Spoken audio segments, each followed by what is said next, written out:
যে কোনো অনুষ্ঠানের সাথে এই অনুষ্ঠানকে মিলিয়ে দেখলে ঠিক হবে না, এটা আমার অনুভূতি। এই অনুষ্ঠানের সভাপতি ডেইলি দেশের কথা যে ট্রাস্ট আছে, ট্রাস্টের তিনি চেয়ারম্যান। মঞ্চে আসীন আছেন শ্রীযুত জিতেন্দ্র চৌধুরী এবং সমীর পাল মহোদয়। আপনারা যারা উপস্থিত হয়েছেন,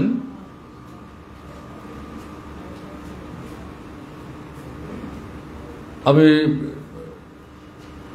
সমস্ত এই ঘরের যারা উপস্থিত তাদের চেহারা দেখে যেটা আমার মনে হচ্ছে, অধিকাংশ ডেইলি দেশের কথাতে কাজ করেন এরকম যারা, তারাই সংখ্যায় বেশি।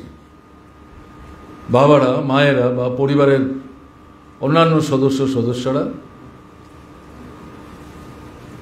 ডেইলি দেশের কথার যারা পাঠক এবং উত্তরোত্তর ডেইলি দেশের কথার সমৃদ্ধি যারা চান, এরকম সচেতন বোদ্ধা তারা অনেকেই সভায় উপস্থিত আছেন। এবং বিশেষ করে যাদেরকে সম্বর্ধিত করবার জন্যে আমন্ত্রণ জানিয়ে এই তাৎপর্যমণ্ডিত অনুষ্ঠানের আয়োজন, তারা যারা আমার ডান দিকে বসে আছে, এবং এরা ছাড়াও আরও এমন কিছু ছাত্রছাত্রী এখানে উপস্থিত আছে যারা হয়তো অত নম্বর জোগাড় করতে পারেনি, তার জন্য তাদেরকে সেভাবে সম্মানিত করার ব্যবস্থা হয়নি, কিন্তু এটা করলে ভালো হতো।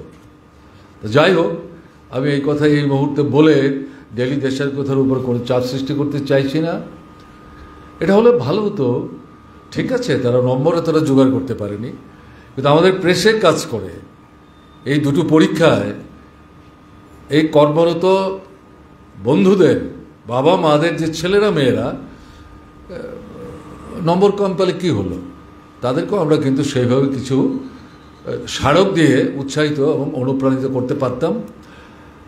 এই অনুষ্ঠানে দিতে না পারলেও আমি এটা দাবি করব ডেইলি দেশের কথার উদ্যোক্তাদের, এই 4 জন ছাড়াও বাকিরা যারা এই পরীক্ষায় উত্তীর্ণ হয়েছে তাদেরকে তাদের নাম তালিকাভুক্ত করে, আলাদা অনুষ্ঠান তো করা যাবে না, তাদের মা বা বাবাকে বলতে হবে দেশের কথা অফিসে নিয়ে আসবেন।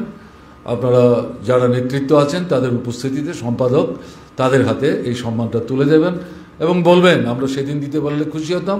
এটা আমাদেরই চিন্তার ক্ষেত্রে খানিকটা দুর্বলতা বা ঘাটতি, এটা স্বীকার করতে কোনো আপত্তি নেই।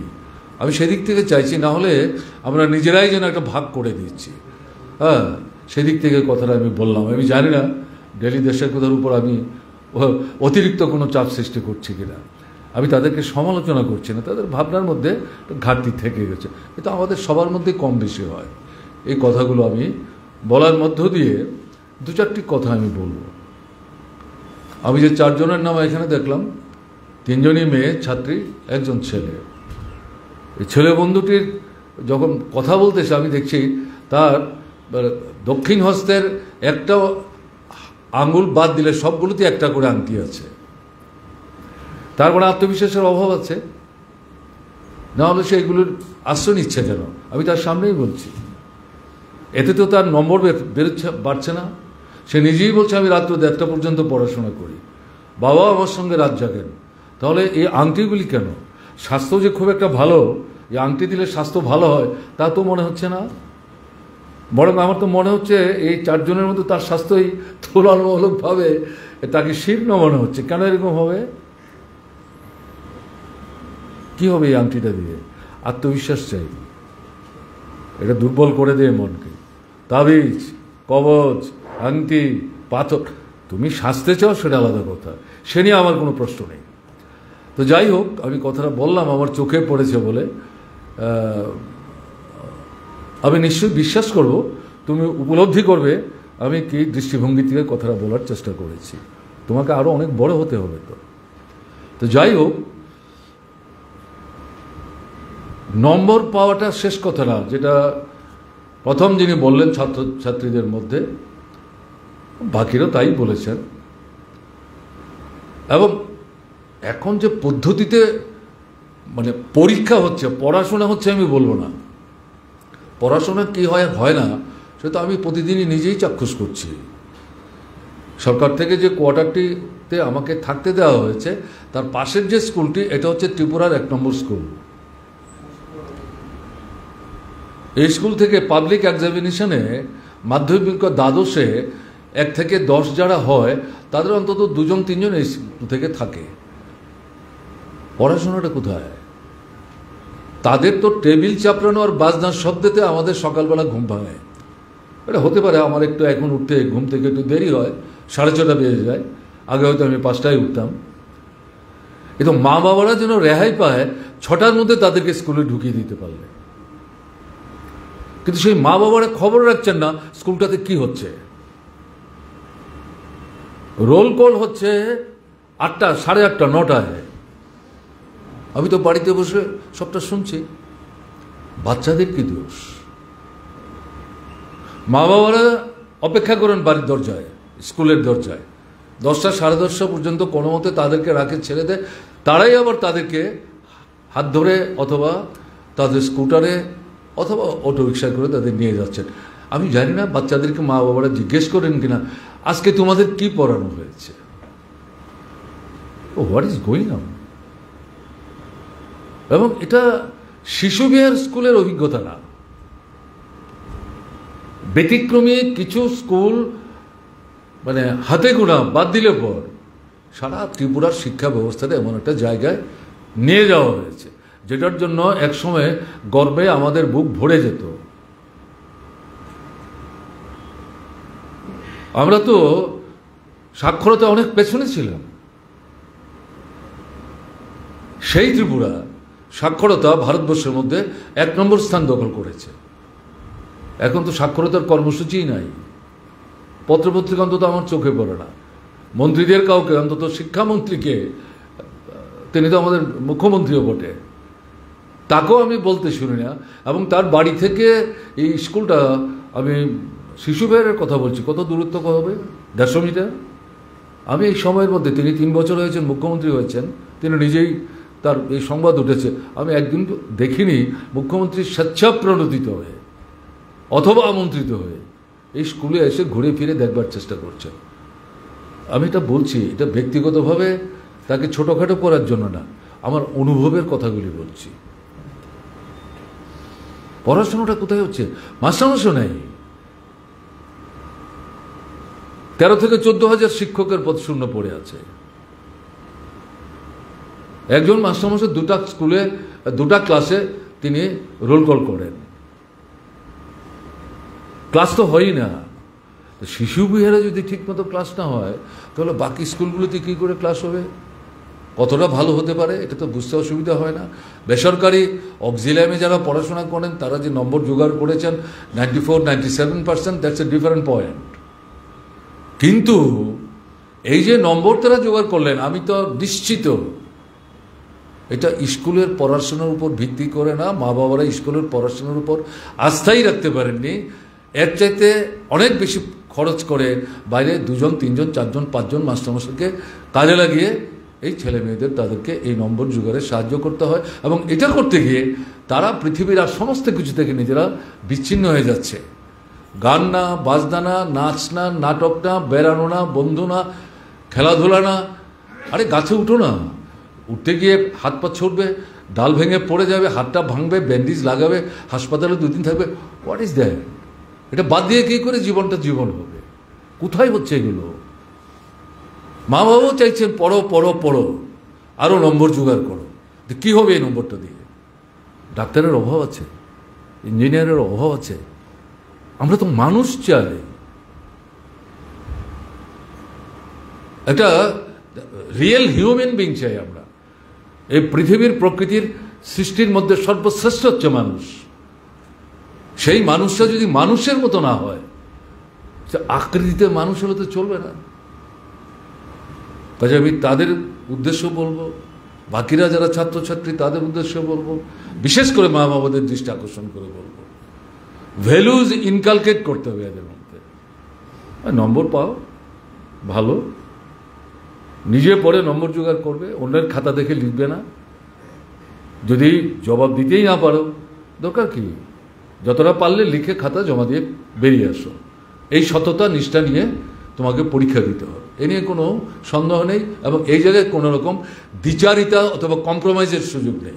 দেশের রিফর্ম বলেন, কিন্তু পত্রপত্রিকা পড়লে পরে কী দেখা যাচ্ছে, এই যে আমাদের আগরতলা শহরে কতগুলি বেসরকারি উদ্যোগে বয়স্কদের থাকবার জায়গা করা হয়েছে। সরকার থাকার সুবাদে এরকম 3-4টা এই প্রতিষ্ঠানে যাওয়ার সুযোগ হয়েছে। যখন কথা বলছি, ইনমেন্স জায়গা, তারা কেউ বলছেন ছেলে ডাক্তার, কেউ বলছেন ছেলে ইঞ্জিনিয়ার, কেউ বলছেন ছেলে অধ্যাপক, কেউ বলছেন আরও অন্যান্য বিষয়। কিন্তু তাদেরকে আমার জিজ্ঞাসা করার সাহস হয়নি এত কিছুর পরে কেন আপনারা এখানে আসলেন, এবং তারা যে এগুলো বলছেন শখেদে বলছেন। তাহলে এটা কি হচ্ছে? এই জায়গাটা থেকে বেরিয়ে আসতে গেলে পর আমাদের ছেলে মেয়েদের শুধু কি নম্বরের প্রতিযোগিতায় আমরা আটকে দেব?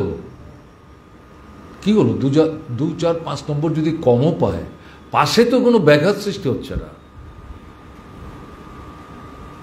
তার চিন্তার মধ্যে, চেতনার মধ্যে, বৈচিত্র্যের মধ্যে একটা ঐক্য, একটা সংহতি, একটা উচ্চ ভাবনা, এটা সৃষ্টি করতে যদি না পারি, তাহলে শিক্ষার মানেটা কি? রবীন্দ্রনাথ শিক্ষা সম্পর্কে কি বলে গেছেন? ঈশ্বরচন্দ্র বিদ্যাসাগর শিক্ষা সম্পর্কে কি বলে গেছেন? আমি লক্ষ্য করছিলাম এই অনুষ্ঠানটা যিনি পরিচালনা করছেন, তিনি আমাদের দেশের বাইরের যারা বিদগ্ধজন, তাদের নাম উল্লেখ করে করে তাদের শিক্ষা সম্পর্কে বলে যাওয়ার কথা বলছেন। আমি অত কিছু পড়াশোনার সুযোগ পাইনি, আমি রবীন্দ্রনাথই বলছি, আমি ঈশ্বরচন্দ্র বিদ্যাসাগরই বলছি। হোয়াট দে হ্যাভ সেড, কি বলেছেন তারা? শিক্ষার তো মূল বিষয়বস্তু মানুষটাকে মানুষ হতে সাহায্য করা, সততা নিষ্ঠা নিয়ে তাকে গড়ে উঠতে সাহায্য করা, আত্মকেন্দ্রিক যে ভাবনা তার থেকে মুক্ত হতে সাহায্য করা। That is the most important thing. আমি আমার জন্য, তাহলে এটা কিসের শিক্ষা হলো? এই যে আমি সবার জন্য, আমি দেশের জন্য, আমি সমাজের জন্য যে বলবার চেষ্টা করেছে আরো দুজন, এ তো বললে হবে না, তো উপলব্ধির মধ্যে গভীরভাবে তার চিন্তা চেতনায় রন্ধ্রে রন্ধ্রে এটাকে নিয়ে যেতে গেলে পরে বাড়িতে মা বাবাকে ভূমিকা নিতে হবে।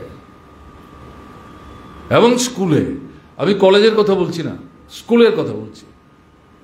প্রাইমারি স্টেজ থেকে যে মাস্টারমশাইরা পড়ান, তারা প্র্যাকটিক্যালি কাঁচা মাটিকে প্রথম পুতুলে তৈরি করেন, তারপর মূর্তি বানান। সবচেয়ে গুরু দায়িত্ব তারা পালন করছে। বাড়িতে মা বাবা যে দায়িত্ব পালন করতে পারেন না, অসম্পূর্ণ কাজটা বিদ্যালয়ে শিক্ষক শিক্ষিকারা সেটা পরিপূর্ণ করে এদেরকে গড়ে তুলবার চেষ্টা করছেন। সেই শিক্ষকদেরই তো আমাদের সমাজে, আমাদের দেশে, আমাদের রাজ্যে মর্যাদা নেই। আমি দেখছিলাম পত্রিকা, গত 1 মাসের মধ্যে শান্তির বাজারে 3জন মাস্টারমশাই আক্রান্ত হয়েছেন। তারা কারা? এই লুমফ্যানরা কারা? তারা তো একটা দল বিলং করেন। পত্রিকায় উঠেছে। এ শুধু দেশের কথা সংবাদ না, কোথায়? আমি তন্ন তন্ন করে দেখবার চেষ্টা করেছি। এই ঘটনার প্রতিবাদে মন্ত্রিসভার তরফ থেকে শিক্ষা দপ্তরের মন্ত্রী অথবা শিক্ষা দপ্তরের যিনি ডাইরেক্টর, কোনো মন্তব্যই নাই। তাহলে কারা উৎসাহিত হচ্ছেন? তাহলে এই জায়গাটার মধ্যে দাঁড়িয়ে যে প্রশ্নটা এসে দাঁড়াচ্ছে, এরকম প্রতিকূল পরিবেশের মধ্যে এরা যে নম্বর পেয়ে এই সাফল্য দেখিয়েছেন, এটা অসাধারণ কৃতিত্ব তাদের। কিন্তু এর সঙ্গে সঙ্গে যেটা বলবো, যেটা দিয়ে আমি শুরু করার চেষ্টা করেছি, এই নম্বরের মাধ্যমে কৃতিত্ব অর্জন করলে চলবে না, মানুষ হতে হবে। মানুষ হওয়ার মূল প্রশ্নটা কি? বিপন্ন মানুষ, সমস্যা পীড়িত মানুষ, সাহায্য প্রার্থী, নিজের সমস্যা নিজে সমাধান করতে পারেন না, জাত না, ধর্ম না, বর্ণ না, সম্প্রদায় না। আমি তো যদি ফিল করি যে না, he or she deserves help, really তাকে সাহায্য করা দরকার। আমার তোমার সামর্থ্যের ভিত্তিতে তার পাশে দাঁড়িয়ে অনেক সময়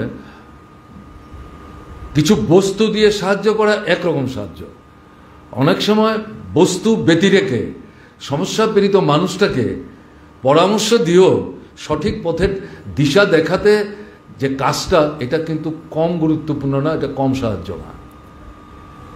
কাজেই এই সব দিক থেকে বিচারটাকে বিবেচনার মধ্যে রেখে কিন্তু মানুষের পাশে দাঁড়াতে হবে। যাদের সামর্থ্য আছে তাদের নিয়ে আমাদের ভাবনার তো কোনো দরকার নাই। যাদের সামর্থ্য নাই, নির্ভরশীল, এদের পাশে যদি আমরা দাঁড়াতে না পারি তাহলে কি করে হবে? আমরা সৎ হব, স্বচ্ছ হব, নিষ্কলুষ হব এবং সঙ্গে সঙ্গে দেশকে ভালোবাসব, দেশের মানুষকে ভালোবাসবো, ধর্ম না, বর্ণ না, সম্প্রদায় না,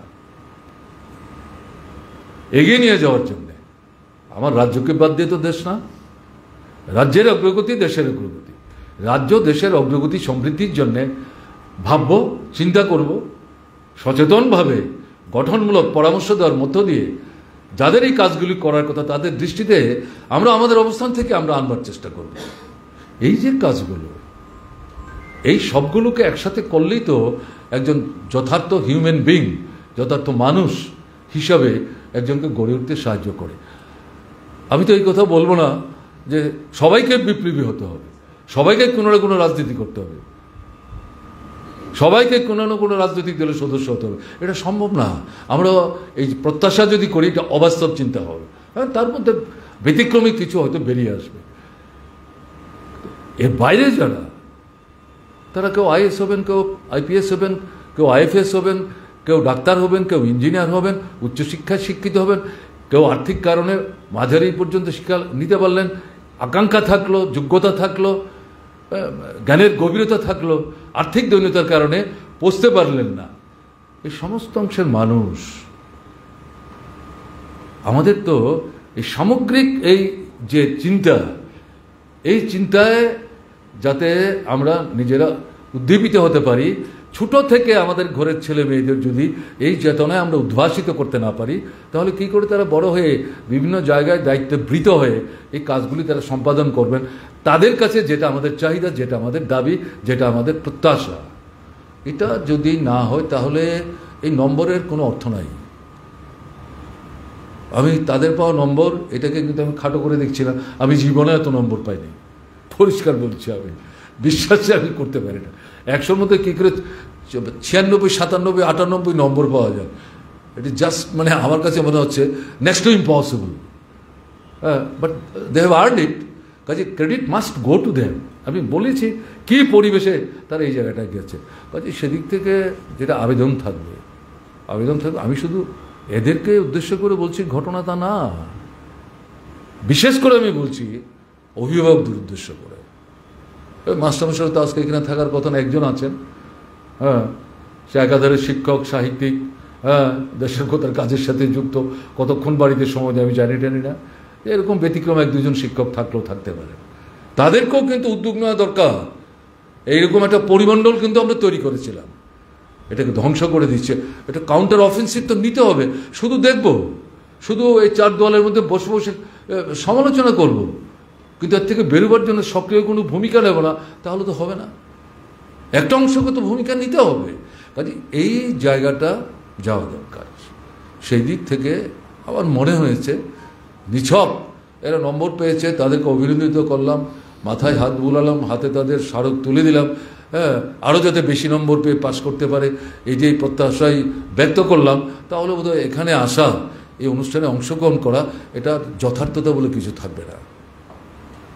সেদিক থেকে আমার মনে হয়েছে এই কথাগুলো এখানে বলা দরকার। আমি বিশ্বাস করি এরা নিশ্চয়ই আমাকে ভুল বুঝবে না, তাদের মা বাবারও নিশ্চয়ই ভুল বুঝবে না, কিন্তু যেগুলো বলার চেষ্টা হলো উপলব্ধি করার জন্যে আমি তাদের দৃষ্টি আকর্ষণ করে, মা বাবাদের দৃষ্টি আকর্ষণ করে, বাকি অভিভাবক যারা আছেন তাদের দৃষ্টি আকর্ষণ করে আমি আমার কথা বলা শেষ করছি। ভালো থাকবেন। আমার নমস্কার।